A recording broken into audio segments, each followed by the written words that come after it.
It's the Old Guys Pod. Uncle T, JT, Holden. Hope everything's okay with Spread. I'm not going to make fun of him for being a serial killer because he actually has the COVID. He doesn't feel good right now. So feel better, Spread. Sure, JT will make fun of you for being a murderer, but I will not be doing so today, JT. Yeah, I mean, that's the thing with the Folsom State Prison is that you can get a virus there pretty easily. It goes around. It's tough. And listen, I just hope they serve them turkey on Thanksgiving, and I can't wait to maybe get him back on here next week. Do you think that whole drop in the bar in prison thing is a real thing? Like, don't drop the bar of soap. I can tell you this. I don't ever want to be in a position to find out. Okay, join the club. Seems like the worst place. Seems like it's worse to be in prison than going to a Broncos game at this point. Last Sunday's 1:00 slate was absolutely amazing, but I get paid to watch Broncos games and it sucked until it was over. And then I got to watch the end of the really good games. Dude, it is a mess out here. So we got that going on. We're going to break down every single position. We got Deshaun Watson coming back too. That's big. JT was in Florida playing baseball. People think that these NFL games are being fixed, which I don't understand either. Maybe something else is going on. I really wish Uncle T would take his background down because there is a special, there is a shrine behind this background, but he's not going to take it down, JT. I mean, if you can guess what's back there and chat, if you want to throw this in the chat, what's behind Uncle T's background, but it was pretty special seeing that before the show started. You want me to take the suspense out of it? Yeah. No, I won't. Oh, come on, Uncle T. You had me. Hit us in chat with how many statues of Buddha you think Uncle T has in his office there. It's not what it is. I mean, it's sacred ground, JT. It is sacred ground. I really wish. Does it look like a bathroom in a dive bar? Nope. It's nice, actually. It looked like a 12-year-old, something that a 12-year-old would. I was going to say 16, but 12, 16. It does look like a 16-year-old thing. But boy, a lot of work being put in behind Uncle T right now. It's unfortunate. So, JT, wonderful to see you. Wonderful to see Uncle T. Uncle T, again, I'm trying to get you unblocked on YouTube. There's this 10-part process online. Like, it's not that important to me where I have to read a 10-point process, but just so you know, I am investigating it. Why do you want to ruin a good thing? Just keep me blocked. I think it's it makes for better, banter back and forth. It doesn't hurt your feelings? Mine? Absolutely not. Oh, even better. Absolutely. Even better. Not. Then I'm not going to bother. That's terrific. No, we're good. What was going on in the baseball world here in the baseball streets, JT? Yeah, so I went down to this men's senior baseball league fall classic in Florida, and we got to play a couple games in the stadium of the world champion Astros. The Astros and Nationals split a complex, and the rest were on the practice field. It's just the greatest.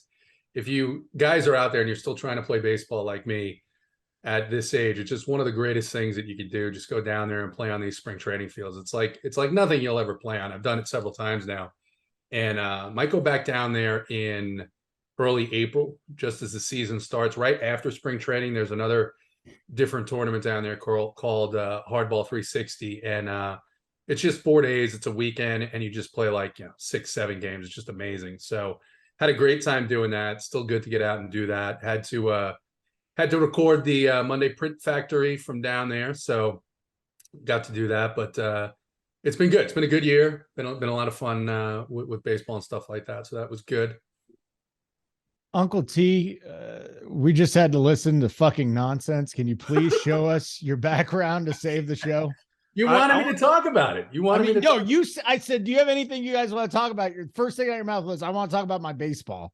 So JT, what I got out of that is he solicited a topic from both of us, right? You gave him said topic, and then he just shit on you. Well, be honest with me, Uncle T. I don't think I was kind of interested. What did you think of that story? I think it was a great story. I wish I could play baseball at my age, and JT does a great job with that. Now, I will say the wife didn't know he was recording the Print Factory, so I want to know if he got back into good graces with the wife. But maybe hit the bench that night to maybe make up for it. But so she was not in Florida with me, so that was fine. It was It was last Friday after Thanksgiving. that she was telling me all about what the plans were for happy hour or whatever, and I'm going like, yeah. And then I had to hurry and get onto the back porch, and she's out the window looking at me like, "What are you doing?" And I'm like, I gotta do something here. So that wasn't good for a little while, but she forgot about it quickly. So that was nice. Uncle T, more Houston Texans wins or trips to the workbench for you this year? Houston, Texas. Well, I mean, the ladder is like at least three. I think they got two. The ladder is like a minus 10,000 favorite. So, I mean, that's like free money. Holden, that's one of your can't miss bets that you used to do during baseball when you'd say, the like whale Verlander against Detroit was minus 450 on the money line, and you'd say, I want to put up $10 to win like 38 cents on the Astros. Correct. That would be that kind of bet. I missed the Super Whalecock play of the day because you really can't do that in the NFL. There's too many weird things that happen, and you'll end up losing. You can't just bet. And listen, nobody's betting Super Whalecock. I think I put $1 down just to see how much I would do it. You are undefeated on those plays, though. No, the last pick of the season lost. Oh no, the last pick of the season lost. Yeah, it was like a minus 550. Oh, so you were like 10-0 or whatever it was, and you were up like $6 total. No, not even. You lost one game, and now you're down how many units? Probably I was probably down a couple of units on whatever that was, because I mean, if you're constantly betting minus 800s, you have to win so many just to break even if you lose one. So no, don't tail the Super Whalecock plays for a full season, is all I can tell you. So we got that. I had a wonderful vacation at Disneyland, California. Love that place. Would never live in California. Absolutely love it though. Sunshine is great. The women are in wonderful shape. There's beaches and mountains and everything. It's such a wonderful state. It's too bad it's been ruined, So we'll move on. We don't need JT chiming in on that. We don't need Uncle T chiming in on that. That was either. 30 seconds. I won't get back. Well, actually, it was 24. I'm rolling the clock on this to try and figure out. How many times did you hit the workbench while you were out there with the lady? 0. Oh, dude, I was with my kids in a hotel room. You can't hit the workbench. Send them down for some ice cream or something. It's only going to take you about a minute and a half. No, I can't do a minute and a half. Oh, shit. So I did hit the workbench 2 times last night for the first time in 10 days. I was very, very cranky. There's no doubt about it. But there was a double workbench night last night, Uncle T. When's the last time you had a double workbench night? 21? Double night? It's been a minute since I've had a double night, but a single night, those usually don't go by very often, and it's action time. But yeah. JT, you use performance enhancing drugs. When's the last time you had a double workbench night? They're pretty regular occurrences. Okay. Wow. Very proud of you. They are. Why do you not believe that? And that's because I don't. I mean, you're a busy man, JT. You got your work, you got the RPS, and then you're getting double sessions in. I'm impressed. Yeah. I don't believe them. So the other thing is soccer. Uncle T, are you are you balls deep in soccer right now? Oh, strong take. Let me start on this because it's not going to take long. Soccer was one of the things that you didn't ask us if we wanted to talk about. Otherwise, that is true. But no. The reason why I wanted to ask you is because I knew JT wouldn't want to talk about it. I don't know Uncle T's position on the soccer. I mean, you posted about France's game today, whatever happened, and I replied to it on Twitter, just saying, titillating. I mean, whatever. Tweet. If you wouldn't have had me muted on all these YouTube shows, Holden, in the last week when all you donkeys talk about it every show, I think me, Mangone, Hoop, I think are all on the side of team soccer. So it's just awful. Just awful. I believe me, I'm a big USA, with golf and the different sport, but whatever it is, I'm all USA root, but soccer is brutal to watch. These guys, Big T and I are on opposite ends here of the spectrum. I couldn't give 2 shits about soccer. So I'll let JT get in case he likes it, but no, I have no interest. No, it's tough. It's tough to watch. I did throw on the USA game yesterday because I was sitting here doing some work. And predictably enough, it was almost halftime. There was no fucking score. Yep. And then the US scored.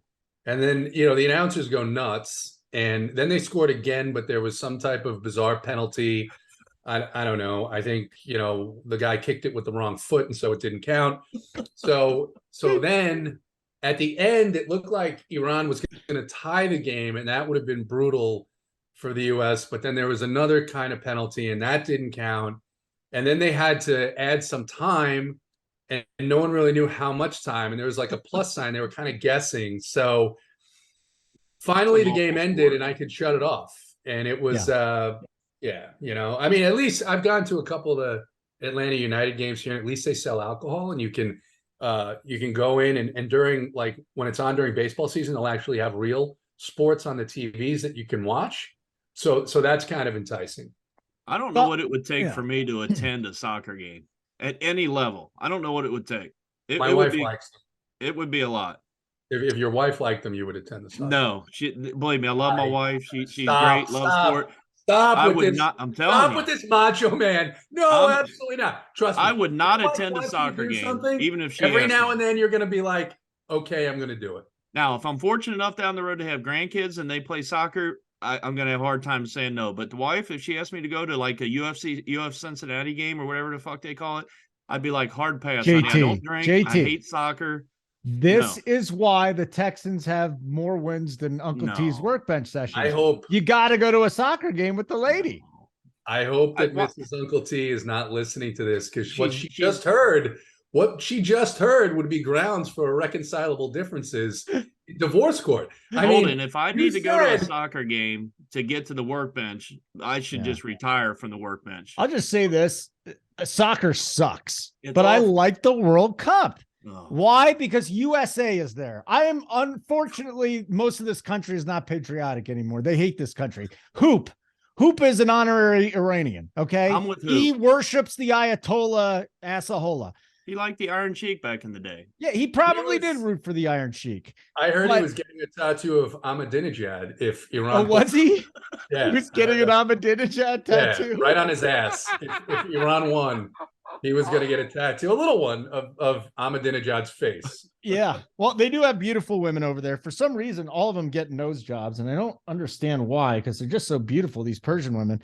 Nonetheless, soccer every 4 years. I'll watch fencing in the Olympics because it's USA. We got to move on. I mean, why do we not like America anymore? How about curling? Do you guys like curling? Hold on. I will watch curling if America's like in a legitimate shot to win. Why do you hate America, Uncle T? I love America. I just said that before. You don't root for America, though. This is the World Cup. We pissed the Ayatollah off yesterday with a dude getting an injured pelvis, okay? Don't you mess with this. This is America. Let's stare at a screen for 3 hours. And like JT said, 80, 90, 100 minutes long. And you look down below where they have the scroll for the score. Yeah. And it says 0-0. Boy, that's a lot of fun. What if America was in the championship? 3 hours watching what if we were in the championship? Would you watch the championship? So I told you, I just said I put this game on yesterday. Here's the worst part. Like, at least if it was on like at 7:00 at night and it's in Qatar, there's no reason why it can't be a night game. Then at least I could have a couple of beers. I could watch the game. I could have another screen on with like the NBA or something that's fascinating to me. And then I could like be enjoying it a little bit with some alcohol, whatever. 2:00 in the afternoon on a Tuesday, I got work to do. I can't be drinking. So it was less enjoyable because of the time that it was on. So you would watch Team USA at night? I mean, I just said. What did I just say? Did you listen? Or I said you would watch Team USA at night. So I would watch them at 2:00 in the afternoon. Yes, I would watch them at night. See, he likes it, Uncle T. Yeah, that's not what I said. I'm completely on team not watch soccer. So okay, that's fine. I'll make the case that baseball is every bit as boring, but I love baseball because I grew up with it. Yeah. There's sides of that topic too. I mean, a Rockies Diamondbacks game in August. Come on. I'd rather watch soccer. Come on. Rockies Diamondbacks in August is going to be like a 16-14 game. I mean, not in Arizona. And we got money to be made in DFS. Not in Arizona. And Uncle T brings up the most important point because we're talking about all how it's difficult to watch sometimes, but the guys who are doing our soccer content, our members have just been absolutely destroying these contests. I saw another, I think it was $20,000 yesterday. Bunch of guys in the winner's circle. So Tony hit today. Tony hit for 20. He won 25K, I think, today. You're not supposed to mention the 25K hits, Holden. It's got to be six figures. Why are you even mentioning that? No. You don't get congratulations. About how good the content is. Yeah, you don't get congratulations. But we're trying to pump up the content, which is true. Now, that's a different topic. I got a different take on that because, again, I've been reading and see all this shit, too. As much as I'm not paying attention to the actual games, I'm paying attention to those screenshots, and you're right. Rubio and the boys, they've been crushing. So a different answer on that question for sure. Yeah, I'm getting in the college hoop streets now. I'm back. I'm down with the college hoops, so hopefully that'll pay off a little bit.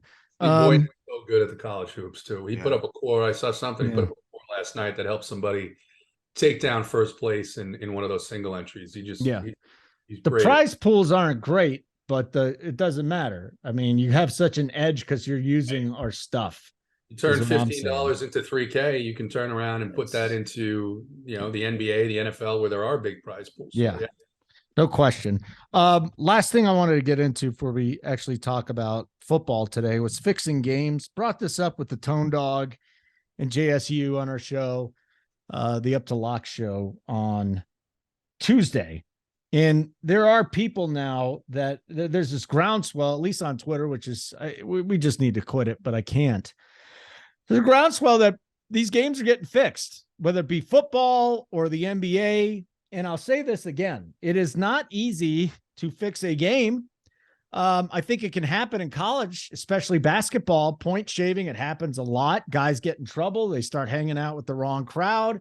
You can't get out of it. The mafios, if they're still out there, these things happen. But guys, these games are not getting fixed. There's shitty referees. Okay. There's really shitty referees. They make bad calls. Maybe the league office is like, hey, nudge, nudge. We need a closer game. But to think that any of these NBA games, even with Donaghy years ago, any of these NBA games today, NFL games are getting fixed, there's too much at risk. I'm not buying it. Now, JT, you've had some conspiracy theories, so I'm interested in getting your thoughts on this. All right. Yeah, I don't have any conspiracy theories. I actually was at a conference where Donaghy spoke about 10 years ago. I think it was 8 or 10 years ago. He'd been a few years out of prison or whatever, talking about. Here's what I think, though. No, I don't think that it's likely that that's happening. But where I think the leagues have a lot of issues, and I'm talking all of the leagues that have these partnerships with books, DraftKings, FanDuel, MGM, what have you, is they've got a couple of things that they do have to fix. One, they have to have some type of compliance or audit program, and they have to release that publicly to show, because there are going to be people that say things are getting fixed, right? So I think they have to have that. The second thing, and it's something that, Uncle T, we deal with almost every day this time of year with the NBA and the NFL, is you have a lot of people in these leagues that have not only not embraced the league's partnerships with gaming sites and fantasy sports sites, they're actively resistant to it. These injury reports in NBA are an absolute fucking joke. Some of the stuff that goes on in the NFL in terms of injury reporting or nonsense with who practiced, absolute joke. And it's because these teams hate it. Not the teams, the coaches. Some of these old school coaches, even some of the newer school coaches that have grew up in the game, hate the fact that they can't control their own environment. They're secretive. They don't want to follow what the league does. And these, look, you're going to find someone, I think it was Doc Rivers or someone recently, they find the Sixers, maybe the Spurs, because they always fuck around with the report, find them like 25 grand for not accurately reporting injuries. Or I think in this case, I don't remember which team it was. They ruled a player out and then actually started him. And so they get fined 25 grand. That's not going to do anything to clean this up. So I think the leagues have a long way to go to make it so that those people who want to make conspiracy theories and who want to say that it's fixed or it's possible to shut them up, because they're not doing enough right now. They're not doing nearly enough right now, in my opinion. Do you think that's going to shut it up, though? And I think you're talking about the Bears, right? Wasn't Simeon like injured, and then there was this report that the backup was going to play? No, all these bettors. Okay, that was kind of a Schefter report. Yeah, Schefter is usually very good. Unfortunately he's done this a couple of times the last couple of seasons where he'll report something last minute and it turns out not to be true. I don't know what the story is here. His report was that Simeon was going to start, but he got hurt. and then Peterman was going to start. And it did have an impact because I wasn't fully on board with the Jets defense at 3,300 in DFS. When I saw Peterman was starting, I was like, yeah, I'm kind of just going to play them as much as I can. So it does have an impact. And I think the leagues have to do better at that. I don't think they're doing enough right now. Uncle T, I don't know if you agree. No, I mean, you bring up a lot of good points. I think as much as I've been involved with gambling really my whole life, and then even more the last 6-7 years from a DFS standpoint as well. So looking at it from basically just straight betting games and totals and things like we've all done. And then more recent, I've kind of gotten away from betting the game since I got involved with DFS. For the most part, it's probably a 90-10 split now for me.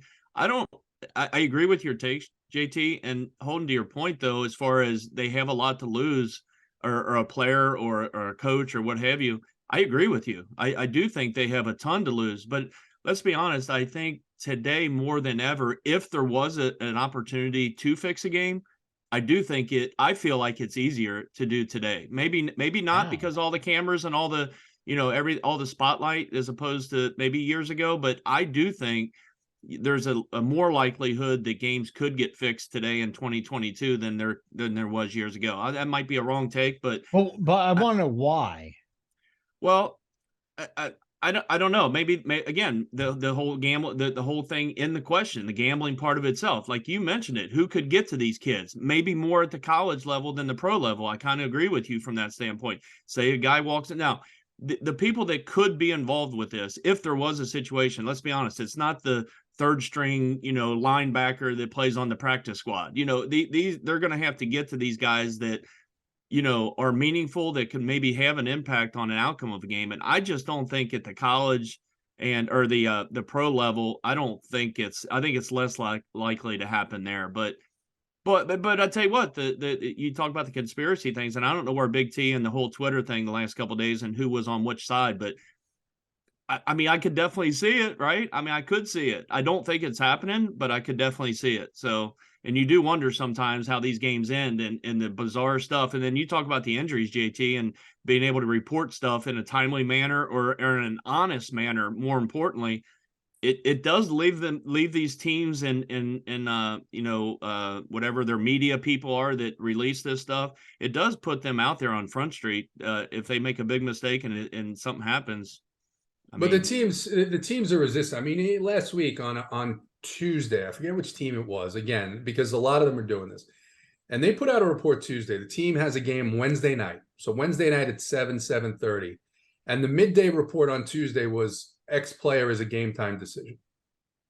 Like what do you mean? What do you mean? At Tuesday in the middle of the day, you're going to make a calculation that you're not going to know about this player and he's a game time decision the next night. But JT, are they, and I don't know the answer to this, are they doing that? Because each sports probably works a little bit different, clearly, on when they have to have things reported. Are they doing it just to appease maybe the set of guidelines and rules that were put, you know what I mean? Are they just doing like the old Bill Belichick? Remember when Belichick years ago, when they started getting on him or whatever about it? So he used to put everybody on the injury report, didn't he, for a while? And it was getting where he was making a mockery the opposite way. He was just putting everybody on there just to cover his ass. So I don't think you should go to that extreme. But he doesn't, honestly, Belichick's been better this year. I mean, Damian Harris, I think. Right, I meant years ago when that happened. Yeah. No, but for years he was. But it's like the Lakers every single day now. I think that's, I personally, my own theory is that LeBron needs so much attention that he just wants his name on the injury report every day. But no, I think you're mandated to put reports out at certain times. What you put on the report and the accuracy of it, or the relative accuracy of what you expect to happen. I think there's teams that certainly believe, and I think wrongly, that there's some type of advantage to only you knowing and the other team not knowing if Joel Embiid is going to play. Because Joel Embiid has been a game time decision for the last week and a half. So that's kind of what I'm saying. It's just, again, I'll go back to college. I think it's easier to do it in college, or not easier. I think it's more likely in college because of the financial ramifications, the money these guys can make. And then maybe they think they're doing it short term, but they get in with the wrong crowd. Then there's the Calvin Ridley thing from last year. This guy's betting on games. You're not allowed to do that. He gets a massive suspension. I just have a hard time thinking that these guys are going to put their careers on the line for throwing games, given the amount of money that they're making. But again, you get in with the wrong crowd, there's really not a choice to be made. It's like, all right, we're either going to cut your nuts off or you're going to throw this game for us. I don't see it happening often at all, but it does affect betting if it does happen. Let's get into our games, though. Hello, everybody. Welcome into the program. If you're just tuning in for some football talk, because that's what we're going to do right now. We got two things that we got to get into. First of all, Deshaun Watson, who's 6,500 on DraftKings. He is back this week. Either one of you interested in a Deshaun Watson at 6,500, as he hasn't played in like 2 years? Maybe he can run a little bit. He's definitely getting prostate massages this week and getting for his return this week. Well, good for him. I'm not judging, but JT, can you see yourself with a little Deshaun Watson this week? Probably not. I think it's Nick Chubb week. I think it's a week where they ease him back in. I would expect them to ease him back in. And I mean, quarterback does seem a little bit more, I don't want to say difficult, because there's some that I looked at and I like the pricing, but it seems like a week where you might be able to play a few more quarterbacks than normal, just the way the pricing works out and some of the game scripts that I'm looking at. So I do think, I mean, Houston's been terrible against the run. They, faced a situation last week. We were talking before we came on about playing Jeff Wilson last week. And that, I think, was a product more so in terms of Wilson's, not really being as productive as we needed him to be. One, the, injury scare during the game, but then two, the Dolphins just having so many weapons that it's really hard at elevated prices for any single one of them to get to a ceiling. But I think this is a spot where they run Chubb early and often, and I hope I'm seeing a low ownership projection on him right now, maybe due to the 8K price tag on DraftKings. But he's a guy that I'm looking at for that offense, as opposed to taking a risk on what they're going to do with Deshaun. I think there's going to be a lot of handoffs. Oh, we get to running back. That's going to be the big decision this week. There's just so many huge names that are in smash spots, and you got to pick the right ones. But let's go to you, Uncle T. You can mention Watson or not. Doesn't really matter. If you're playing him, let me know. But we got the big guns. We got the big guns this week. We've had a lot of weeks with big names on bye, but we got Mahomes, we got Hurts, we got Lamar, Herbert, Burrow, Tua, like all the big guys, except for Josh Allen, are on this slate here. Talk to me about quarterback. Yeah, I'll start with Deshaun Watson. I'm 100% on board with what JT said. I'm definitely out on Deshaun this week. It's kind of interesting, obviously, with this long suspension, and now, they're going to run him right out there against Houston, his former team. So he's got all the attention on him because of the suspension. It's over, but now you're going to added attention going back into Houston. Like you guys mentioned, hasn't played in almost 2 years, a year and whatever it is. So I couldn't imagine. I'm going to be fully on board with the Chubb wagon as well. I think it's just a smash spot for Chubb. And honestly, Houston's done a fairly good job through the air against opposing, offenses through the air, I should say. So I'm not going to pick on that this week. And JT mentioned a lot of plays at the quarterback position. I'll name just a couple. Jalen Hurts up there at 8K against Tennessee. Don't necessarily mind that. You got the Mahomes up there at 8,300 with Burrow. They're coming in here. It's going to be a little bit chilly here in Cincinnati on Sunday. So the conditions probably won't be great. I don't want to get all the way up to Mahomes. I'd rather stick down in this low 7K with Justin Herbert, $7,200 going into Las Vegas, where I think Herbert's come back a little bit the last couple of weeks and played pretty well. I think he continues. He's got Keenan Allen back, and I'm not sure if Big Mike's playing this week. I think he's on track to play. He's got kind of all his weapons. Today. He did practice or didn't? He didn't practice, but again, we're early in the week. Yeah, but even if he doesn't, I mean, Allen was back, looked good. You got Josh Palmer that's looked really good, actually, last several weeks. So he's got enough weapons. I like him. And then Joe Burrow, 6,900. If you wanted to get some action in that game stack, with the Bengals that's sitting at, what is that, 52.5? It's the highest total on the board. There are 3 of the 4 late window games that do have high totals. And actually, you can make the argument there's 5-6 games you could stack this week. I mean, usually we don't have, at least on paper, judging by the totals and the teams, that many, to choose from. Here, I think it could spread out ownership just a little bit. But if you wanted to go opposite, you could save $1,400 in that same game from going from Mahomes down to Burrow. But let me talk about one guy I do like down below 6K, guys, and it's Trevor Lawrence, 5,900. And he's going up against Detroit. Again, another nice healthy total, 51.5. Now, on the other show, I heard you guys talking about maybe Jacksonville tries to run it and kind of, maybe kill the clock a little bit, maybe keep the score down. And they might.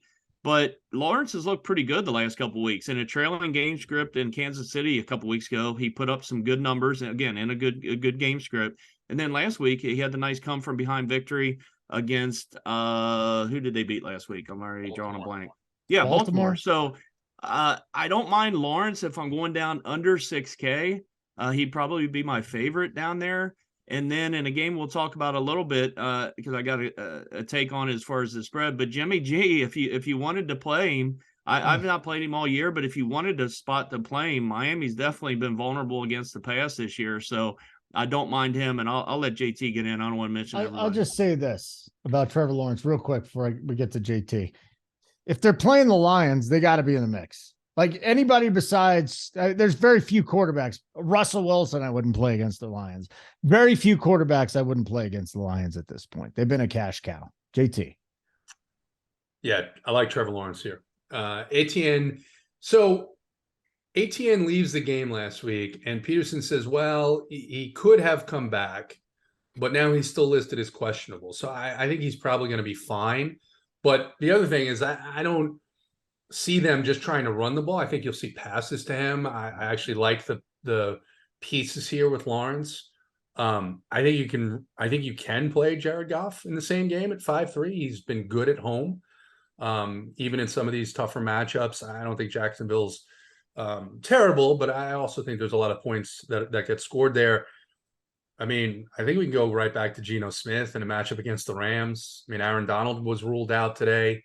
So the challenge, and this was the one thing that, is maybe the difference between him and Russell Wilson. There's a lot of things different between him and Russell Wilson this year, but, it used to be easier to pick one of these Seattle receivers because Russ would, get on one of them and they would get like 15 targets. What's happened this year between Lockett and Metcalf and even getting the tight end is involved is there's sort of an even distribution here.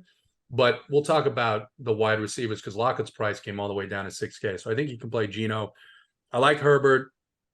And that's, even Jalen Hurts, thinking about it, 8K, Tennessee's defense. I'm going to go back and take a look at what they've allowed to quarterbacks because they show up as allowing a lot of fantasy points to opposing quarterbacks. But I'm thinking it's got to be when they're on the road. They are on the road, but that you got to watch the weather in Philly and see what that's like. So maybe there. And then, I didn't write down Jimmy G. There's a lot of things with the Niners in flux right now. McCaffrey is questionable.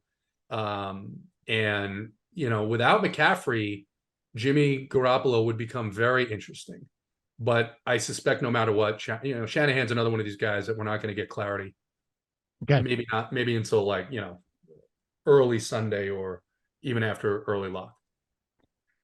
So hit the like button if you get a chance. If you haven't checked out runpuresports.com, at this point, I'm pretty sure everybody that either listens or watches this has checked out runpuresports.com. But if you haven't, go over there. You'll check out some great content, just about every sport, even video games. We got everything over there. Uncle T, JT Hayes, Holden Kushner. It is the Wishbone, the old guys pod. JT, I'll let you go first here with running back. I don't know why we would go to a hobbled McCaffrey at 8.6, but then you got Eckler at 8.5, Saquon 8.2, Derrick Henry 8.1, Nick Chubb 8, Josh Jacobs 7.9. I mean, hell, you could even go down to Kenny Walker there at 7. There's paying up this week at running back. Very interesting if you decide to pay up at wide receiver instead. There's some guys that are really in big spots. How many of these big name running backs do you see having this week? 1, 2, none, 3? I think it's 1 based on roster construction. Just looking at pricing, the pricing on when you look at wide receiver, the pricing seems tight, but then you can eliminate some of these guys just because you know that they're not in a spot where they're going to get all the work, right? But running back, a couple of interesting things going on here, right? So Najee Harris is questionable. He left that game against the Colts the other night. It's a short week. Jaylen Warren did not play. Jaylen Warren says, the Pittsburgh Steelers say they think he's going to play. The Steelers are in Atlanta, indoors, and Jaylen Warren is 4.9K. So we'll have to look and see what happens with Najee Harris. Aaron Jones is playing against the Bears with a banged up Aaron Rodgers or the backup Jordan Love. Aaron Jones is just 6,900. Etienne, if he returns against the Lions, is 6,400. I mentioned Chubb in the same game. Damian Pierce, 5,900 against a Browns defense that's getting run on by everybody.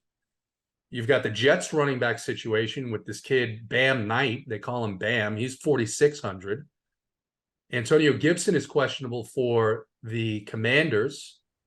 Brian Robinson is just 5,300. Derrick Henry is in a matchup against the Eagles, and he's 8,100. So I think there's a lot of ways to go here in addition to the guys you mentioned. But I think it's, for me, at this point in the week, it's probably Chubb and 1 or 2 of these guys that are a little bit underpriced for the opportunity that they're going to have. Okay. Uncle T, how many of the big price guys are going to have this week, do you think? Yeah, I've got a couple that I like. Whether or not we can, I don't think we can jam in more than, more than one for sure. But, up top, I couldn't imagine playing McCaffrey.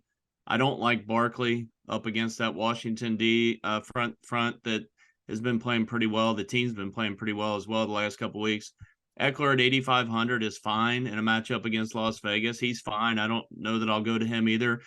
Where I started having a lot of interest is Derrick Henry and Nick Chubb. Derrick Henry, 8,100 at Philadelphia.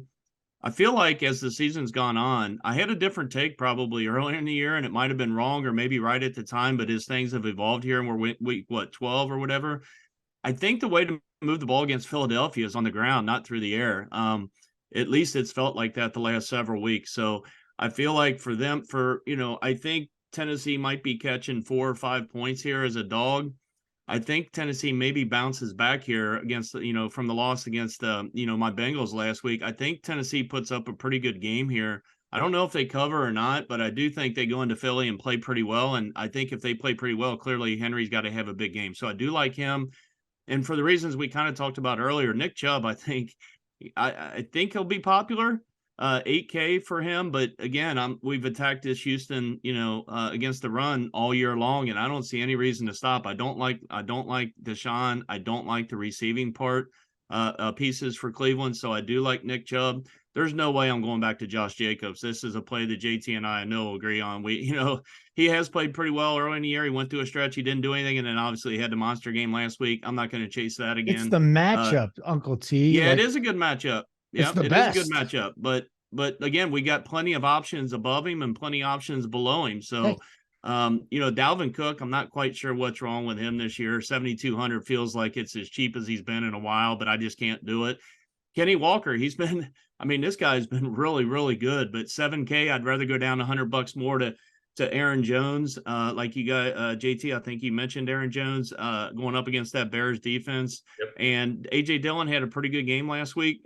Maybe people will be maybe a little off Aaron Jones, just thinking that, okay, now they got a 2-headed monster. AJ Dillon had a really good opening game, and then he was awful for like 7-8 games in a row, and then put up a nice solid game last week with Aaron Jones in that trailing game script they were in. Montgomery, again, in that same game on the opposite side, I don't mind Montgomery. And then going down a little bit under 6K, you mentioned Damian Pierce in that game. I've got him earmarked here. And then I guess the only other one I wanted to ask you guys about was the whole situation with Wilson and Mostert. I think Mostert is coming back, right? And they're both going back. Didn't they both play for, I know Wilson did, but didn't Mostert play for San Fran last year? Yeah. So you got both the running backs coming back. to the Bay to play. I don't know that I'll have interest in either one, especially if Mostert is back. I don't have any interest in either one, but we're looking for some, some value. You guys talked about CMC. If he does sit, Mitchell is already out, I'm pretty sure. So that would open up, JT, right, a couple value pieces, I think at like 4,500 and 4K. Mason, and I can't think of the other guy's name offhand. So we could open up and get some value there as the week progresses, depending on the status of CMC. All right, very good. We'll move on. Let me just give a couple thoughts here. First of all, I think Eckler, Henry, Chubb, Jacobs, all in great spots. I think if you're fading Jacobs, it's because everybody's going to be on him because of last week. That he's probably going to be the highest owned, or am I wrong, guys? Who's the highest owned out of those four big guys? Jacobs is questionable. Jacobs is questionable right now. And so he's going to play. He was questionable last week. Well, yes. But I know last week it brought me off of him like a fish. Okay. So I think it'll bring people off of him. But Uncle T is right. I mean, to have that same outcome, even though it is one of the top 3 matchups in the game, I don't know. Weird things happen. So I don't, I don't know. I think he's gonna be the highest owned. I'm just looking at here ownership. He's the highest owned. Chubb's got to be high owned too, right, Holden? What's that? Chubb has to be fairly high. Well, no, they have him at 9%. Yeah, really? He's like 11th or 12th. This will likely change. Chubb should be. I mean, honestly, Chubb should be the number 1 guy. People see that 8K, and I think they just get like, would you rather play him? People would say honestly, that's Holden. You're probably right, because they're going to see him at 8 and Jacobs at 7-9, and they're going to be like, I'll play Jacobs. And that's just silly. I mean, if you're just playing it because of if you got to jam in the $200, if it's that important. But what I like, JT, was going down a little bit, because some of those, we're going to have to find value this week, right? And if Jaylen Warren's hamstring is good enough and Najee misses, then we've got to look at Jaylen Warren. He's got to be in the mix. Uncle T, make a good point. I love Jeff Wilson Jr. He's a time bomb. He could win you a slate, but Mostert wants to come back, and Mostert's got his own motivation. So maybe Mostert gets some work this week. What was his name? Zonovan Knight, the backup. They call him Bam now. They call him Bam. He's decided to go by Bam. Zonovan's an awesome name. So I'm going Zonovan, buddy. I'm going Zonovan. Yeah, I like that. 4-6. Very, very popular. Jermichael Hasty, 5-0. Like you said, very, very popular. I'm wondering if there's anybody in the mid-tier that we could go to get different. And I guess Damian Pierce. I'm not playing Pacheco. ATN might miss this week. So we talked about Hasty. Kenneth Walker will probably be popular too. So it'll be an interesting week at running back, no doubt. Uncle T, I'm coming right back at you here. If we're paying up for running back this week, can you jam in Justin Jefferson, Tyreek Hill, Devontae Adams? Those are the 8-7 for Adams, 8-8 Tyreek, 8-9 Justin Jefferson. And then you go all the way down to 7-9 for Jamar Chase, who should be back this week. Talk to me about the top shelf and then get through the rest of them, huh? Yeah, I think, again, it's always harder for us to kind of break these down on Wednesday because, again, it could completely change. And, again, like you mentioned, holding the Pittsburgh situation, then I already talked about the San Fran running back. You could clearly open up 2 value pieces there, and automatically then you got this money to spend.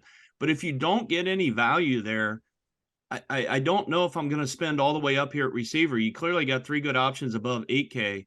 In the high 8Ks, I should say, Jefferson, Hill, and Adams. But I'd probably much rather start with Jamar Chase. I'm going to be all over Chase this week. He clearly has been out, 3 weeks? They're 3-0, I think, without him. He's crushed this Kansas City defense the last couple of times he's played them.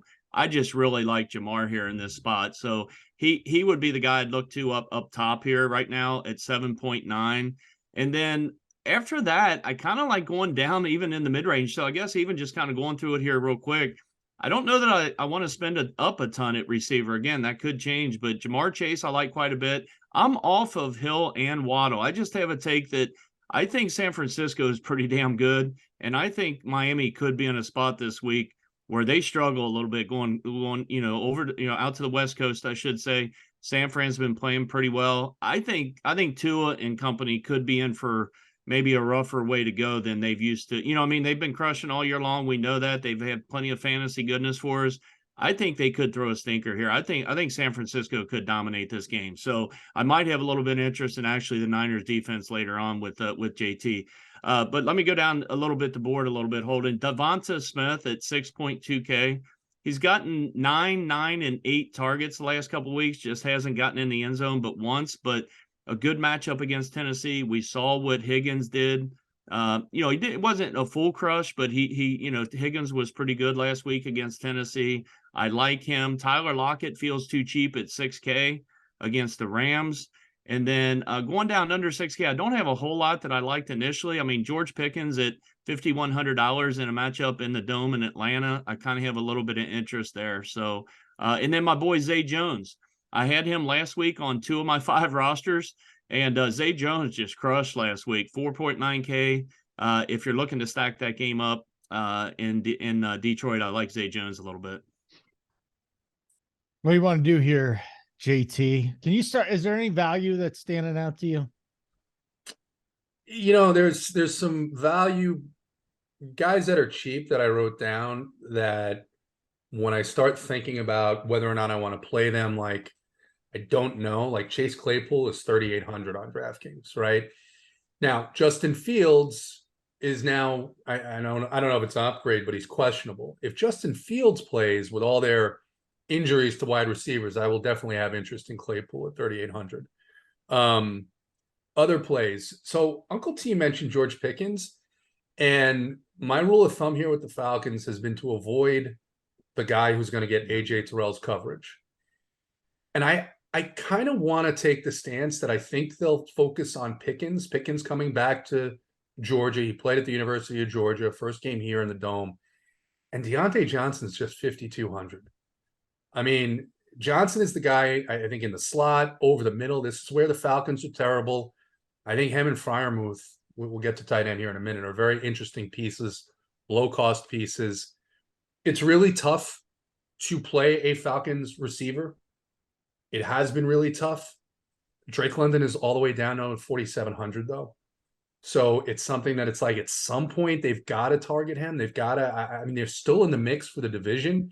And the one interesting thing about what Arthur Smith did last week, late in the game against the Commanders, finally Arthur Smith did something according to game script. He realized that they couldn't run the goddamn ball against the Commanders defense and moved to throw it. Now, they lost the game. It didn't work out. But I don't think they're going to be able to run all that much on the Pittsburgh defense either, unless it's Mariota escaping the pocket to get away from TJ Watt. So some other guys, Christian Kirk at 6'3". I think he's a little bit interesting in that matchup. What about Zay Jones then? Cheaper. He got involved last week. Yeah. I mean, if you think that the opportunity is static from game to game, then play Zay Jones. I don't. I happen to not think that. I happen to think that this is a matchup where it's just the law of averages, right? Christian Kirk is going to get in the box a time or two and get the 100 yards. That's the chance I'll take. Amon-Ra up to 7,100.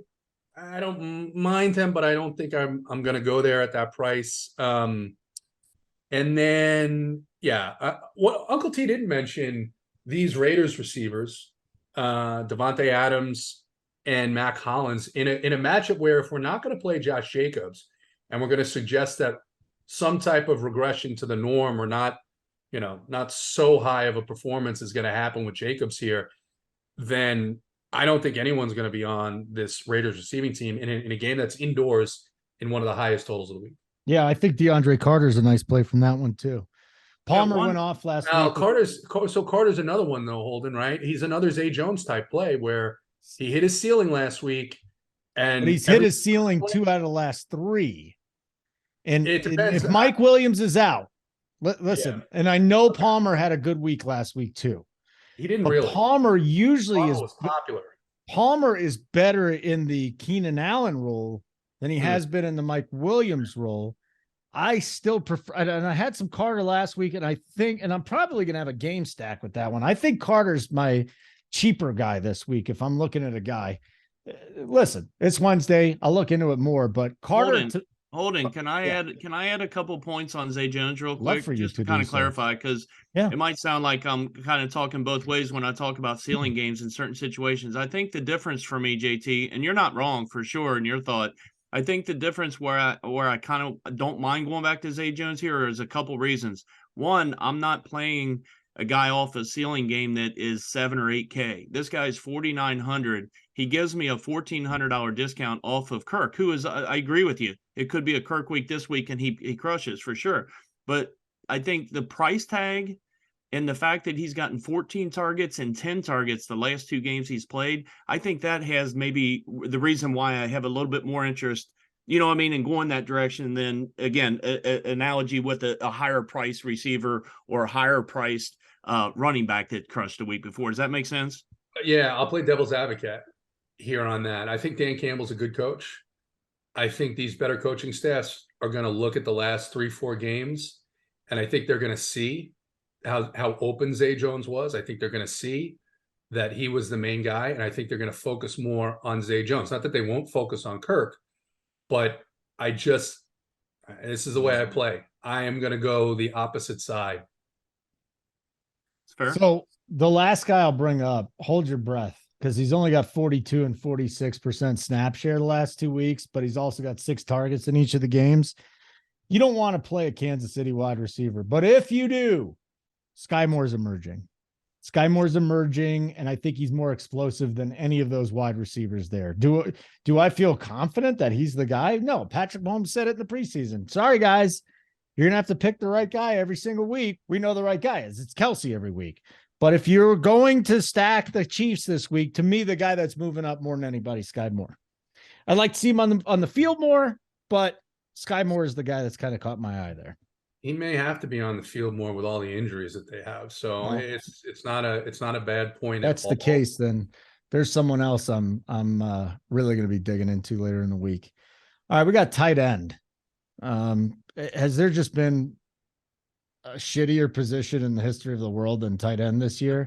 It's like but they also haven't cost a lot. If you found the right one, you're sitting in good business, JT. So the question is, with all the running backs and the wide receivers we got to pay up for, I cannot imagine that Travis Kelce is going to get much ownership. You're probably going to get him at sub 10%. Then again, you got to pay 7.9 for him. You have to ask yourself the question, is 7.9 for Kelce going to give you the same ceiling as, what was it, 8.7 for Devontae Adams? Mark Andrews, TJ Hawkinson. Mangone loves Kittle at 5K this week. Hawkinson's getting a ton of work. Freiermuth, who kind of disappointed on the national stage, and Njoku has come into his own. See, I think there's a lot of options here. A lot of options. You're going to have to pick that right one, but is anybody standing out to you? And can you play up for Kelce this week? Can you get there? Yeah, I mean, look, the thing with Kelce is he's the wide receiver 1 in Kansas City. So I think you throw out the price tag, and like, even if, because I think that game's in the late window, if I'm not mistaken, yes. Right, Uncle T? Yep, it is. Yes. So I think if you look at it, a lot of weeks you'll cross off, don't give me a tight end in flex. I think this is a week where you can say, no, I'll take a tight end in flex as long as it's Travis Kelce, right? Okay. So I think you can do that. However, it's interesting you mentioned that my guy, Sweet Travis, likes George Kittle, because Miami is bottom 3 against tight ends in the NFL. And that 5K price tag, I mean, you could play him with Kelce, but you're going to save $2,900. The thing with that is I like him a little bit more if we get some clarity on McCaffrey. I don't know that we're going to get any clarity on McCaffrey. But even so, I think you like, as Uncle T said, you like the passing attack here more, which is why I think alone on Garoppolo, you've got Debo at 6,600. That's his lowest price point all season. Kittle at 5. You're not going to play all 3 of these guys, but Ayuk at 6.1. Again, those 2 teams, Miami and San Francisco, it's always a risk because there are so many weapons as to can both of these guys get their ceiling. And look, if Uncle T is right, and before we came on, I said the 49er offense, 3,100, is a little interesting here in this matchup. Just think they feel a little too cheap. You need this to be a back and forth to play any of these San Francisco guys. And the problem that I have you can't game stack this game, in my opinion, because the prices on the Miami side are ridiculous. Uncle T, tight end, my friend. Yeah, I kind of agree with that.